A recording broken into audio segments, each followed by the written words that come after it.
The a-hole for siding with my wife when she refused to let my son install the lock his mom got him for his room. I married my current wife 6 years ago. She has a 14-year-old son and I have a 16-year-old son from a previous marriage. We normally don't deal with a ton of issues as a blended family. My stepson, Joshua, is nice to everyone and likes sharing a lot. It's his way of forming strong bonds. My son, Scotty, however, is the complete opposite. He hates sharing. It is very private. He takes offense to his brother going to his room and borrowing stuff from him. He hates that Joshua does it frequently, but my wife and I thought it was completely normal as long as Joshua returns everything later. Scotty started complaining about it openly lately, saying Joshua's gone too far with his behavior, taking stuff constantly without permission. My wife and I came up with a solution, which was getting Scotty safe to store his valuable possessions. But Scotty said this wasn't enough since he has tons of stuff and can't put it all in safe. It all came to a head last week when Joshua took Scotty's Lego collection to take pictures of it outside house, but accidentally broke a couple of pieces. Scotty blew up and got his mom involved. My ex-wife then bought and sent him a lock to install in his bedroom door the same day, which got my wife go mad, calling her disrespectful and overstepping to send locks over to our house. They had a verbal fight on the phone and I returned home to see my wife arguing with Scotty after he refused to return the lock. I asked what the heck was going on, and my wife said Scotty was expecting her to let him install the lock his mom sent to our house. She said neither boy is allowed to have locks. Scotty said he was done with Joshua taking and breaking his stuff, and begged me to say something, and convinced my wife to let him keep the lock. But I told him my wife was right, and that it was disrespectful of his mom to send a lock to our house. Scotty said if we're so against his mom getting him a lock, then I should get him one instead. But I refused, since my wife said neither boy is allowed a lock. So it's not like Joshua has a lock and Scotty doesn't. Scotty threw a fit, calling me terrible, and that he can't wait to move out and be done with our nonsense. We had Joshua apologize, but still Scotty isn't having it. My former in-laws argued that I was being unfair to Scotty after we complained to them, and told me to let him keep the lock and not side with my wife and her son. Am I the a-hole? Now for the top comments. Yes, you're the a-hole. I have news for you. Joshua is not nice to everyone. Being nice includes respecting other people's belongings and their privacy, but he's not doing that with your son. He invades Scotty's privacy, takes his stuff without permission, and apparently damages some of it. That's not sharing, for Pete's sake. That is taking without permission. We have a word for that, and it's not sharing. You are the problem here. You do nothing to correct Joshua's bad behavior or support Scotty in setting entirely reasonable boundaries for his privacy. You obviously favor your stepson and have zero respect for Scotty's need for privacy and security that his things belongs to him. Your ex was right on to send him a lock. Thank goodness she's looking out for his concerns, since you won't, and your a-hole wife doesn't think it matters. Fun fact, nice people typically don't steal. Fun fact 2. Taking without asking is stealing. You're the a-hole. You're the a-hole. Poor Scotty. No privacy to one parent who doesn't stand up for him. If I was him, I'll move out. Don't worry, that's coming really soon. Part 2. My son moved out and doesn't want to talk to me. It says I'm the a-hole. But I just wanted to teach him sharing and completely disregard his boundaries and privacy. His mom shouldn't have gotten him a lock for your house without discussing this with you first. It's an adult issue that the child is now in the middle of, and he is going to resent you for it. You shouldn't let your wife get so explosive and make decisions about parenting without you, especially considering there is another parent in this situation. You should have been able to tell Scotty that she and you have to speak about this, because his mom did not mention this to either of you. At the end of the day, the lock should go on Scotty's door. He feels disrespected, and like he has no place he can go to be safe. With that being said, we can make a rule. If it's a lock with a key as opposed to one you can open with a coin, you, his father, will need to have a copy of the key as well, in case of any emergencies. As well, you will need to emphasize to him that he is not to have his room locked all hours of the day when he is in there. Set boundaries with your son and explain to his mother that she overstepped, and to please discuss this next time. What's stopping his wife from taking that key and unlocking the door for her son to resume stealing when Scotty is at his mom's or away? She can't be trusted to respect boundaries, and Opie has proved he has no backbone when it comes to her. Next story. Am I the a-hole for not letting my wife parent my daughter? My wife and I, both 38, married a year ago after dating for 2. I have a girl from a previous marriage, Zoe, 15, and wife has a son, Saul, 16. My wife comes from a Mexican, deeply religious family. I'm an atheist, and so is my ex-wife. That means that we don't force any religion upon Zoe. But if she feels drawn to any of them, then we're more than okay with letting her find her own spirituality. My wife feels different. She has raised Saul to be Catholic, and my stepson has told her that as soon as he turns 18, religion is over for him. And that every time my wife tries to bring him closer to our God, it only draws her further away. I've tried to talk to my wife, but she refuses to listen, and claims that Saul is her son, so the final decision comes from her and her family, not me. I had no other choice but to back off. But then my wife started to make some remarks about Zoe not being close to God, and that we had to do something to save her. I said that my ex and I decided to let her do her thing in that matter long ago, and that my daughter wasn't damned in any way. Recently, Zoe got a boyfriend, and my wife is pretty much against the matter. She has tried to tell her that she's too young, that she shouldn't be doing that, because in the eyes of God, she was getting strained. Zoe tries to be polite most of the time, but told me that my wife is being misogynistic and that she feels disrespected. Every time that happens, I cut my wife off. Things blew up when my wife found out that Zoe wasn't pale. I was outside with Saul fixing my bike when I heard her yelling at Zoe. We both got in and I saw my daughter on the couch crying. My wife was going at her pretty hard. She called my kids some pretty nasty choice words and called me an a-hole parent for letting my daughter sin so young. But the thing is that Zoe's on a pill for something regarding her period, and not because she's sexually active. Her mom took her to the doctor and told me a few weeks ago. Zoe ran to her room and my wife asked me why I never told her, and I said that I didn't think it needed to because it was my daughter's privacy. She said that I'm not letting her parent my daughter, but I told her that as long as she tries to force religion on a kid, parenting is not a choice. Now her family's at me for letting my daughter take the pill and that it's only an excuse to sleep with his boyfriend. They said that she has to deal with her period naturally, but I don't agree. I am going to give a judgment for this question. Not a hole. You should support your daughter. She's old enough to know her own mind about religion.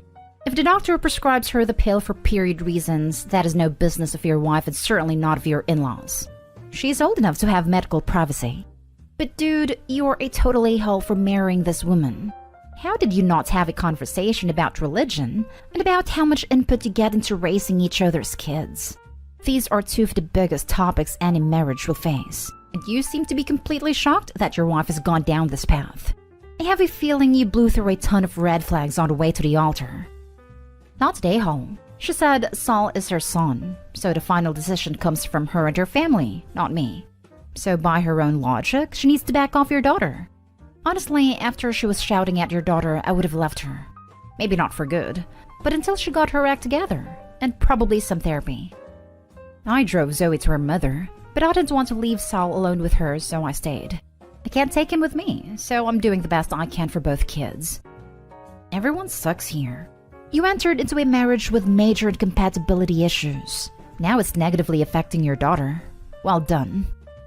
People with different religious beliefs and practices can 100% be in committed relationships together, as long as they respect each other's beliefs.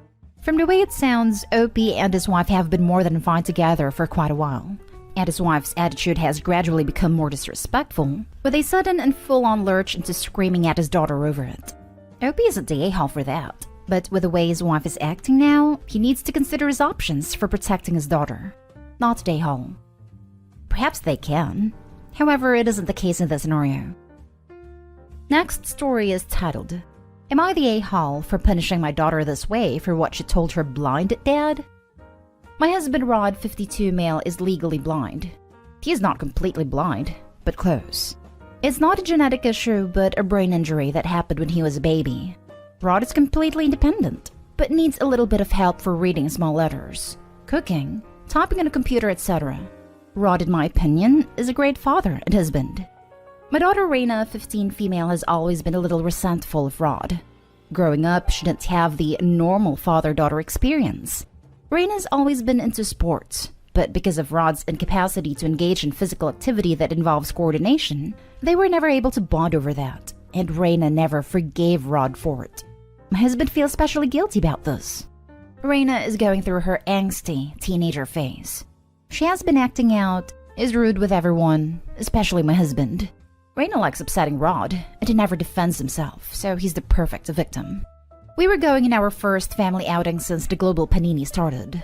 To go out, Rod uses this big, chunky glasses that makes his eyes look huge, almost like a caricature. My husband is super insecure of his appearance when he uses them, and our family knows it. My daughter comes downstairs and with the most offended tone of voice she says, "Oh my god, Dad! Are you trying to embarrass me? Your eyes look horrendous with those glasses on." I was pissed. I canceled the outing and told her to go to her room and to not come out until dinner time.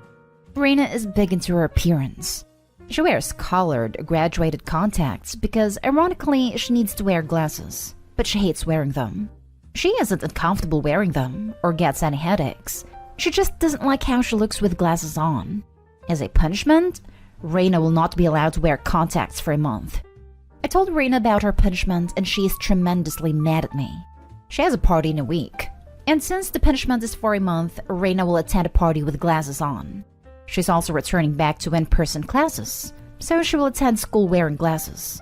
She says that she will apologize to Rod and will never disrespect him again, but I don't believe her. Rod chimed in and said that maybe the punishment is way too harsh, but I don't think so. Raina then called me names and locked herself in her bedroom. Rod says that I'm being way too hard on Raina and bordering a-hole territory, which is why I'm here. Now for the top comments. This seems like a proportionate reaction to me. She intentionally made a hurtful comment about someone's appearance. As punishment, she is not permitted to use something that enhances her appearance to herself, but she will still be able to function normally without. Not an a-hole. She's going to feel absolutely terrible about this as an adult, unless she's a narcissist. I wonder what the right way is to navigate this behavior? She obviously is insecure, which is a valid feeling. But you just can't crapple over your parents because you're insecure. Maybe talk therapy, OP? Not a hole. Not a hole. I'm sorry, but this is really good for you to teach your daughter a lesson because she should not be disrespecting her father. If you let her get away with something like this, she'll think it's fine to do it in the future. Good on you for teaching your daughter morals and respect. Everyone sucks here. Taking away contacts, something she needs in order to see and function, is a harsh punishment. She should certainly be punished, but I think a better punishment is needed. Perhaps having her do volunteer work for people who are blind, or working with those who are going blind. It may open her up to the fact that she's lucky her father can see something rather than nothing, and how most people would kill to wear Coke bottle glasses as opposed to being totally blind. She has options. She can wear her glasses. She can then get an idea of how her dad feels. Now for the last story. Am I the a-hole for not making sure my ex knew the names of our kids' teachers? My ex, 35 male and I, 36 female, divorced last year. In the beginning, we were pretty civil. Things have changed. It is pretty hostile with me. We have 2 kids together. I have primary custody of our kids and have them about 75% of the time. The decree states the kids are to go to school in the zone based in my residence. Since I had moved out after our divorce, I'm in a new school zone. I have made him aware over the summer that I need to follow the decree and transfer. He was very against this. Ultimately, it's my decision, but I try to get his input before decisions are made. I made sure the kids were okay with this transition to a new school, then registered them for school. I texted him to tell him they were now registered for the new school. No response. The next day, the school had a meet the teacher night. I texted him the teacher's name. No response. One of our daughters wanted a pink streak in her hair. I texted him to ask if he was okay with that. No response. There were a few other texts I sent with no response from him. I thought this was so bizarre because pretty much all summer he's been harassing me. Because of this, I have retained a lawyer to do a modification so a judge makes us use a parenting app to text. It should limit the harassment and horrible texts. Morning of the first day of school came and I was getting the kids ready for school. My phone was on Do Not Disturb. Checked the time and I had 17 missed calls from 7 a.m. to 7:25. Then he called again. I told him I'm doing their hair, but I'll put you on speaker. He starts berating me, telling me I ruined this special moment for him, that he wanted to see them off. He made it seem to the kids that I intentionally left him out of loop. Even though our homes are in different school zones, he lives close. I told him we are leaving for school in 10 minutes, and he can meet us there. We hung up, I texted him the teachers' names again. He didn't show up. Later, I got many awful texts. He said I messed up his chance to see them off. He told me he needs to take custody of the kids for what I've done. He asked why he waited until the morning of the first day of school to make arrangements with me. And he said he blocked me because I called his new girlfriend's son a friend of our kids instead of brother. My kids had never said brother, but call him a BFF. He said I disrespected him and his family and this was my punishment. Him blocking me is like #goals because I know the kids need contact with him. But it was nice those few days not hearing from him. I feel like this is completely on him. Had he not blocked me, he would have received important texts regarding the kids and information on their new school and teachers' names. He also could have made arrangements the night prior after he was done punishing me. Lol. All he did was punish himself and his children. What if there had been an emergency? I could be blinded by my frustrations with him, but I need to know. Am I the a-hole? Man, you need to bring this up with a judge again. He legit is just harassing you. This type of attitude should warrant some attention from the judge. Not the a-hole, by the way. We have court in a couple weeks. This is just one of many examples where I'm pretty sure I'm in the right, but I could absolutely be blinded by my disdain for him. My attorney thinks I'm not the a-hole. He clearly is the a-hole. Also, he knew you were on speakerphone and berated you in front of your children. This seems one-sided as hell, and you're painting yourself as a victim and innocent person. Everything was good. Then, unexplained event, and now he's hostile. I told my children about changing schools, never confirmed they agreed or wanted to, and finished with, ultimately, it's my choice. Screw him, but I'm kind enough to let him partake.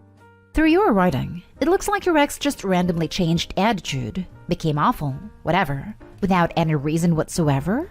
By the way, telling someone they messed up isn't mistreatment. Calling about your children isn't harassment. You really feel like the typical divorcee or ex. And to hell with gender here. Just being petty and making issues for the sake of it. Also, yes, he berated you over the phone. Put that on speaker though. Couldn't you have done better than manipulate the situation to your advantage?